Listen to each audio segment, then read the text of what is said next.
Hello students, I am Lovepreet and again with you people, and today we have started the module 2 for human values and professional ethics।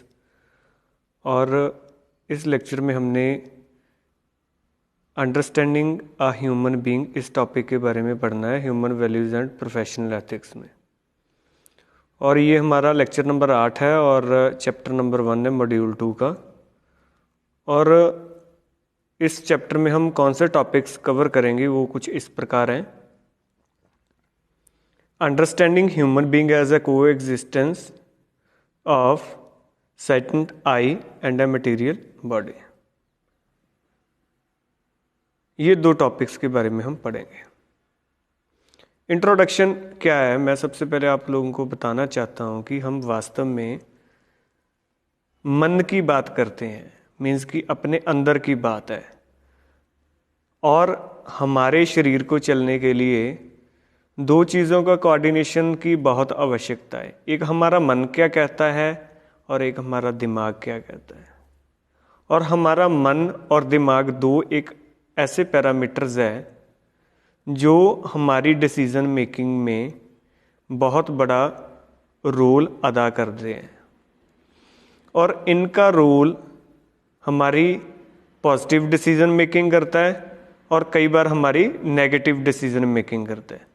Depends upon our coordination between our mind and our inner will, जिसको हम मन बोलते हैं।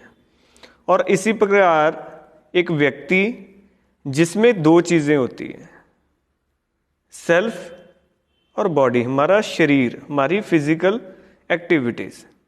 और human being is a combination of sentient I which relates to all the feelings. हमारे मन की जो फीलिंग्स है, किसी के प्रति प्यार, किसी के प्रति नफरत,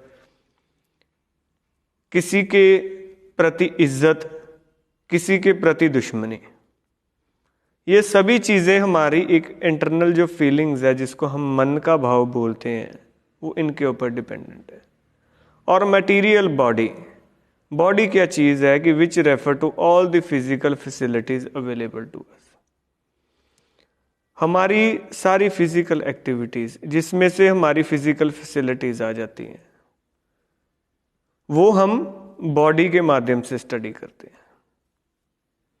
अगला आता है कि understanding of human being as a coexistence of self and body, means कि एक व्यक्ति दो भावों से अपने जीवन को व्यक्त करता है। एक उसकी आई है जिसको फीलिंग्स उसके अंदर की रहती हैं, जो उसकी इंटरनल, जिसको हम मन बोलते हैं अपनी हिंदी की भाषा में। और अगली है बॉडी।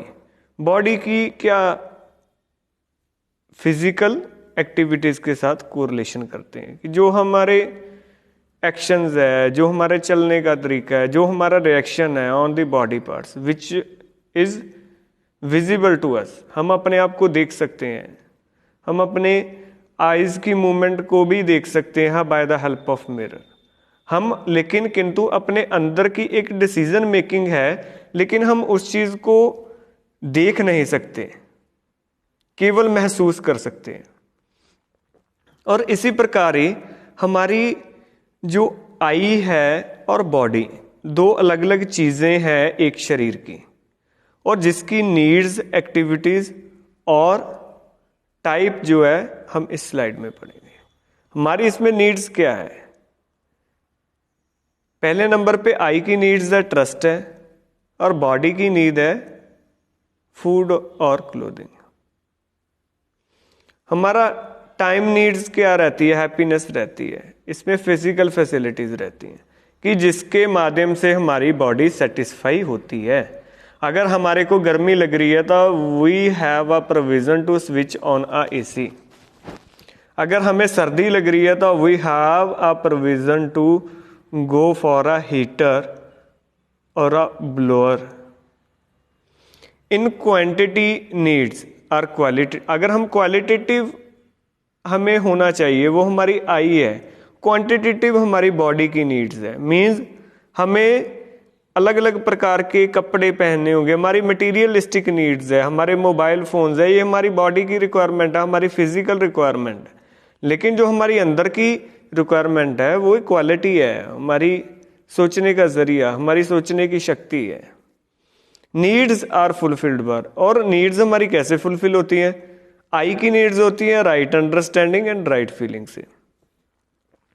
मैंने पहले भी बताया है कि अगर हमारे पास राइट फीलिंग्स है, राइट अंडरस्टैंडिंग्स है, तो हम एक अच्छा सोचने वाला बन सकते हैं, और इसके माध्यम से ही हमारी बॉडी का रिएक्शन रहता है, और हमारी बॉडी भी इससे कोरिलेट होकर के चलती है। अगली चीज़ ये है कि हमारी बॉडी की नीड्स किससे फुलफिल होती है, कि हमें चलना, हमें एनर्जी चाहिए, हमें एक जगह से दूसरी जगह पे जाना है, तो हमारी फूड और क्लोथिंग रहती है इसमें। एक्टिविटीज़ क्या होती हैं इसकी? Knowing, assuming, recognising and fulfilling. हमारे अंदर के एक्शन से ही ये निर्भर होता है कि हमारी नीड फुलफिल हो रही या नहीं। कहीं ना कहीं आई और बॉडी का यही कोऑर्डिनेशन है। और उसके बाद रिकॉग्नाइजिंग और फुलफिलिंग, रिकॉग्नाइज करना और फुलफिल करना। Type, it is a conscious and साइकोकेमिकल।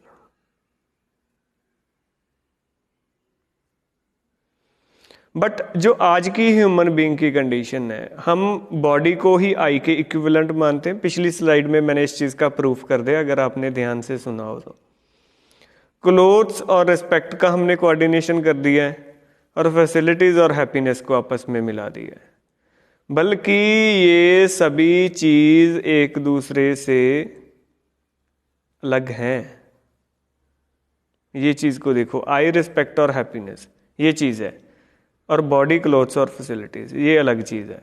लेकिन हम क्या कर रहे हैं कि हमने सभी को एक जैसा मान लिया। बॉडी आई के बराबर होगी, क्लोथ्स रिस्पेक्ट होगी, फैसिलिटीज और हैप्पीनेस के बराबर चलेगी। हमें जो फैसिलिटीज है वो हैप्पीनेस प्रोवाइड करती हैं, क्लोथ्स हमें इज्जत दिलवाते हैं, बॉडी और आई आपस का coordination.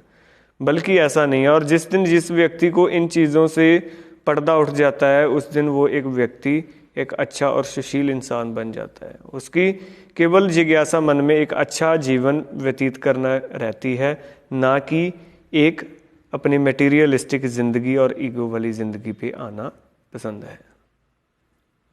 Activities of self and I. अगर हम कुछ एक्टिविटीज की बात कर लें, एक्टिविटीज यानी हमारा क्या रोल है, हम क्या काम करते हैं, ये हमारी एक्टिविटीज हैं।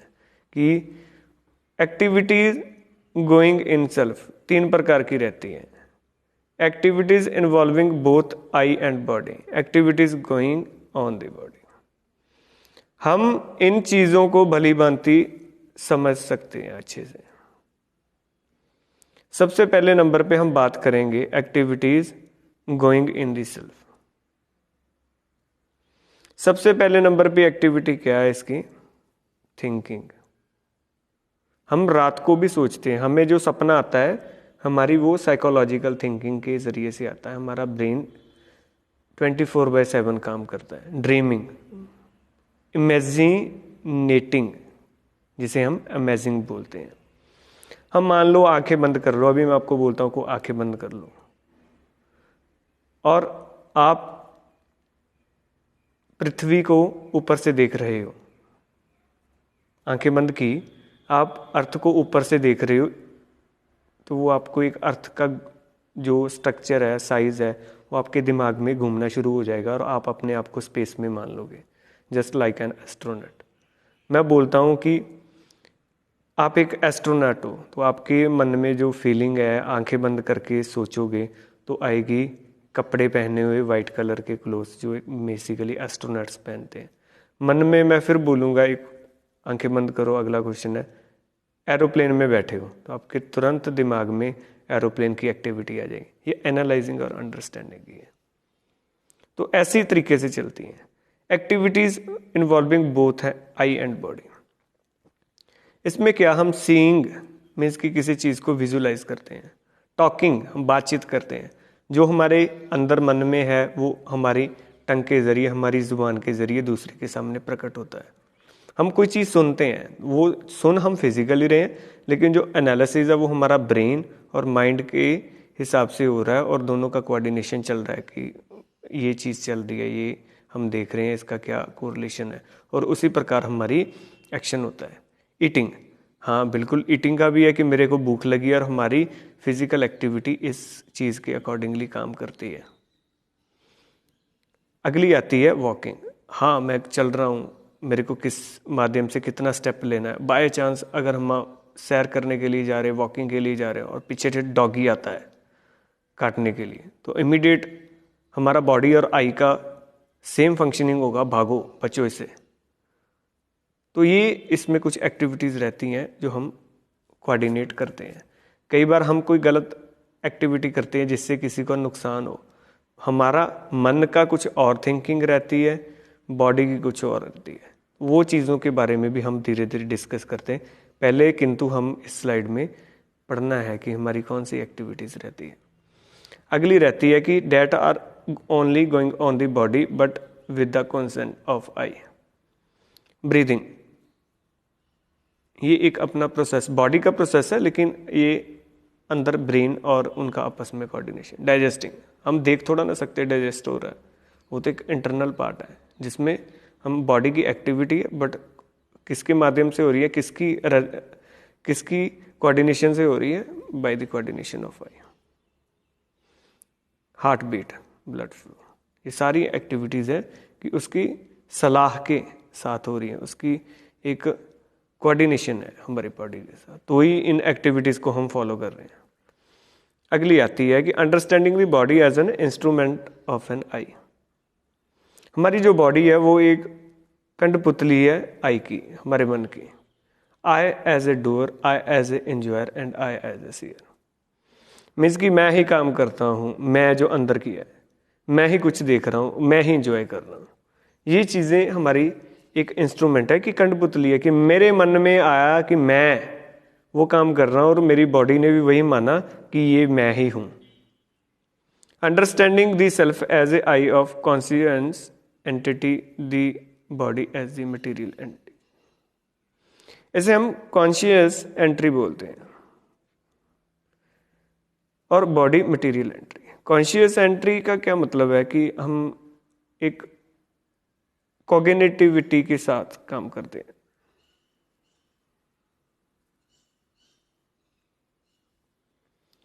कॉग्निटिविटी के साथ हम काम करते हैं तो वो एक मेंटल एक्टिविटी है, और ये कॉन्शियस स्टेट ऑफ माइंड की बात करते हैं। और उसके बाद में हम अगर मटेरियल एंटिटी की करें, I am the body is, I want to live, the body is my instrument. मेरे जीवन मेरे बॉडी के आधार मेरी होंद से है, I say. I want to live in continuous happiness, for my happiness the body needs physical activities. मेरी खुशी के लिए मेरी बॉडी की फिजिकल फैसिलिटीज चाहिए। My I program for continuous happiness is to live harmony at all 4 level. 4 levels के बारे में हमने पहले बात कर चुके हैं कि हमारी हारमोनी 4 लेवल्स पे होनी चाहिए। सोसाइटी लेवल पे होनी चाहिए, इन्वायरमेंटल के लेवल पे होनी चाहिए, फैमिली टाइप पे होनी चाहिए। और I am seer, doer and enjoyer, और मैं एक काम करने वाला हूँ, मैं ही देखता हूँ और मैं ही इस चीज़ को एंजॉय करता हूँ। Thanks a lot, have a nice day. और इसी मॉड्यूल में हम व्यक्ति विशेष के क्या गुण है, कैसे उसकी एक्टिविटीज़ चलती हैं, ये मॉड्यूल 2 में बात करेंगे। पहले मॉड्यूल में हमने एक अंडरस्टैंडिंग के रिलेटेड की थी, वैल्यू एजुकेशन की क्यों आवश्यकता, लेकिन फिर हम आगे आगे मॉड्यूल्स में वैल्यू एजुकेशन का कोरिलेशन करेंगे ह्यूमन नीड्स के साथ और क्या करना है, और उसके बाद सारी ये एक प्रॉपर मॉड्यूल बनाओ। और हमने अब दूसरे मॉड्यूल से इस चीज़ का एजुकेशन ले रहे हैं। Thanks a lot, have a nice day.